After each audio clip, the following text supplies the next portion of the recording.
Las 7 ciudades fantasma del mundo. Existen ciudades que en la actualidad no tienen ni un solo habitante, pero que en determinado momento, vivieron una época muy próspera. Las razones de su decadencia, van desde razones sociales, políticas, o catástrofes. Quedando como recuerdo y revelando la parte obscura y destructiva de la humanidad. Pripyat en Ucrania. Fue fundada el 4 de febrero de 1970, expresamente para dar hogar a los trabajadores de la central nuclear Lenin de Chernóbil y a sus familias. Debido a su estratégica posición geográfica era una ciudad muy próspera, con un clima templado y un suelo muy fértil, cerca de una estación de tren, una autopista y por supuesto el río Pripyat. La ciudad comenzó a desarrollarse convirtiéndose en una de las zonas más agradables para vivir, debido a esto la población creció hasta más de 40.000 personas en tan solo 16 años, se espera que fuera la ciudad más hermosa de Ucrania. Pero el 26 de abril de 1986 todo cambió. Cuando se produjo el sobrecalentamiento y explosión del reactor número 4 de la central nuclear, el cual emitió 500 veces más radiación que la bomba atómica que fue lanzada sobre Hiroshima en 1945. La ciudad se vio afectada por gran cantidad de radiación y debió ser evacuada. El personal de defensa civil estaba preparado para la evacuación de la ciudad, que no se llegó a producir hasta pasadas 36 horas del accidente. Durante el sábado 26 de abril, no se hizo la advertencia oficial a la población local acerca de la necesidad de estar en sus casas. No se organizó tampoco la difusión de tabletas de yoduro de potasio ni la de los respiradores para los niños, ya que no eran suficientes. Se evacuó a unas 44.600 personas, solo unas 20 rehusaron a ser evacuadas. Según ciertos científicos nunca será apta para vivir. En los edificios se encuentran abandonados fotografías, juguetes de niños, ropa y otros objetos personales. También hay restaurantes, plazas de juego, hospitales, escuelas y gimnasios, aunque muchas de las cosas han sido robadas, las cuales presentan un gran peligro. A Pripyat se la traga día a día la naturaleza, se fusiona con el moho, la humedad y las plantas, que han proliferado con el paso de los años. Oradour-sur-Glane en Francia. Contaba con 1.574 habitantes, de los cuales 330 vivían en el núcleo urbano. Oradour cobijaba especialmente a un nutrido grupo de pensionistas y refugiados de las clases acomodadas, junto con niños originarios del Mediodía Pirineos y de la Provenza, 9 así como varias familias de españoles refugiados del régimen de Franco, alsacianos, loreneses y varios judíos. Su economía estaba centrada en un sector excedentario agrícola, y especialmente en una ganadería fecunda.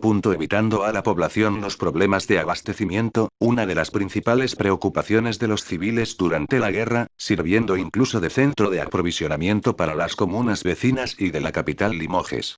Durante la Segunda Guerra Mundial, fue atacada por las tropas nazis destruyendo todo por completo, matando 642 personas, los pocos sobrevivientes la abandonaron. Los coches y edificios quemados continúan intactos congelados en el tiempo tal y como estaban en 1944, aún dejando reflejo de lo destructiva de la guerra.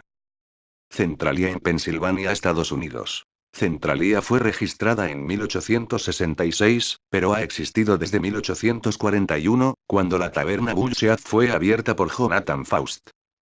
El poblado fue cuna de activistas de la organización secreta de mineros denominada Molly Maguires. El municipio estuvo comunicado por 2 vías férreas, la Philadelphia and Reading y la Lehigh Valley, con la que apareció el principal medio de transporte. El servicio de tren desapareció en 1966. La ciudad tuvo su propia escuela con educación primaria y secundaria. También hubo 2 escuelas católicas en el pueblo. En una época, el municipio tuvo 7 iglesias, 5 hoteles, 27 salones, 2 teatros, un banco, su oficina postal, y 14 almacenes y negocios. En 1962, un fuego fue encendido en el basurero de la ciudad dentro de una fosa de una mina abandonada. El fuego encendió en llamas una vena expuesta de carbón, y se esparció por todas las minas situadas debajo del pueblo. Varias veces se intentó aplacar el fuego sin resultado alguno. Siguió quemándose entre los años 1960 y 1970. Durante este tiempo, varias personas se vieron afectadas en su salud a causa del monóxido de carbono producido por el siniestro. Se ha enseñado por más de 50 años. En la actualidad la mayoría de los edificios han sido arrasados, solo quedan un puñado de casas. Es un sitio despoblado y fantasmal. El yacimiento continúa ardiendo y se supone que tiene carbón para hacerlo durante 250 años más. Agdam, Azerbaiyán. Esta ciudad llegó a albergar en su interior a 150.000 almas.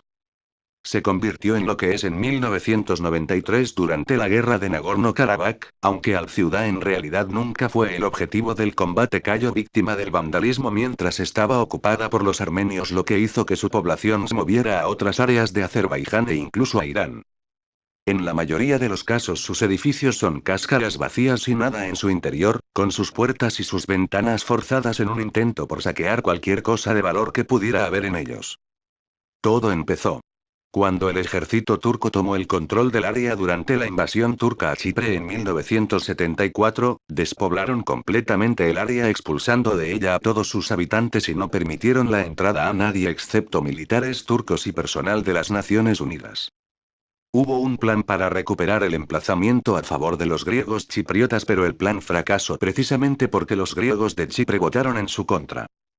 Como no se ha hecho ninguna reparación desde 1974, todos los edificios están cayéndose en pedazos lentamente, algunos más rápido que otros, particularmente los que recibieron el impacto de algún camión durante la invasión. Poco a poco la naturaleza está reclamando la zona, los metales se corroen, las ventanas se rompen, las plantas introducen sus raíces por las paredes, pavimentos y muros. De hecho, se ha visto que las tortugas marinas están anidando en sus playas desiertas.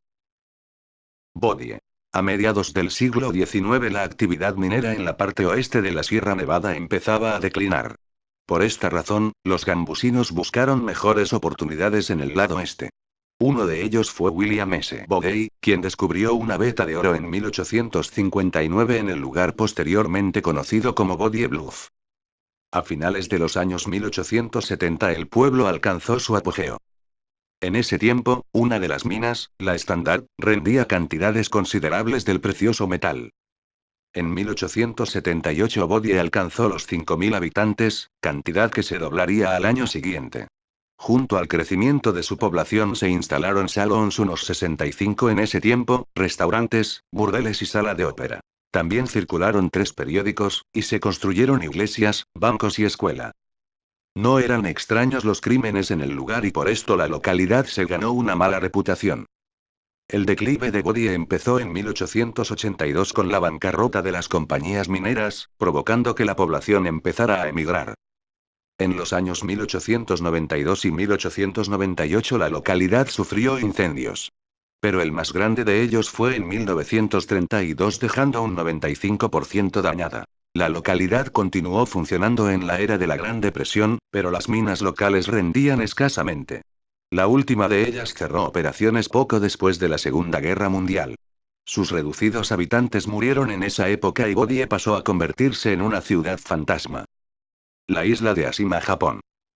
Esta isla, de 480 metros de largo y 150 metros de ancho, se halla a unos 20 kilómetros del puerto de Nagasaki y entre 1887 y 1974 estuvo habitada por los trabajadores de su mina de carbón y las familias de ellos. Los primeros habitantes de Ashima comenzaron a llegar en 1887, después del descubrimiento de una veta de carbón en el subsuelo marino. La explotación industrial se inició en 1890, cuando Mitsubishi compró la isla y la habilitó para explotarla, lo que continuó haciendo hasta 1974.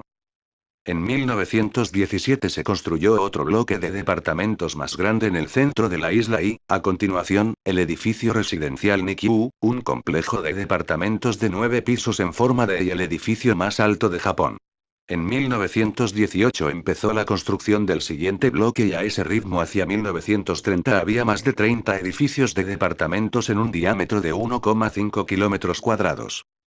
En 1959 la isla de Ashima había llegado a alcanzar una densidad de población de 139.100 personas en la zona residencial y de 83.500 personas en toda su superficie, lo que históricamente supone una de las mayores densidades de población registradas en el mundo. El espacio para la privacidad era muy poco y no quedaba ni una sola zona verde en toda Ashima. A finales de la década de 1960 el petróleo había empezado a sustituir al carbón, por lo que en todo Japón se cerraron minas y la compañía Mitsubishi se vio obligada a trasladar a los trabajadores de Ashima a otras zonas. Con la economía japonesa disparada y el reemplazo inminente del carbón por el petróleo como política gubernamental, las minas de carbón fueron cerrando poco a poco y Mitsubishi recortó su planta de obreros y realizó algunos traslados a otras de sus industrias. El 15 de enero de 1974 la empresa anunció el cierre de la mina durante una ceremonia celebrada en el gimnasio de la isla y en esa ocasión ofreció trabajo a quienes quisieran desplazarse de ese modo. En poco más de 3 meses Ashima quedó completamente abandonada. Colmanscop. Era un poblado colonial y fue construida en 1908 para dar cobijo a los buscadores de diamantes que trabajaban en esta desértica región del Namib.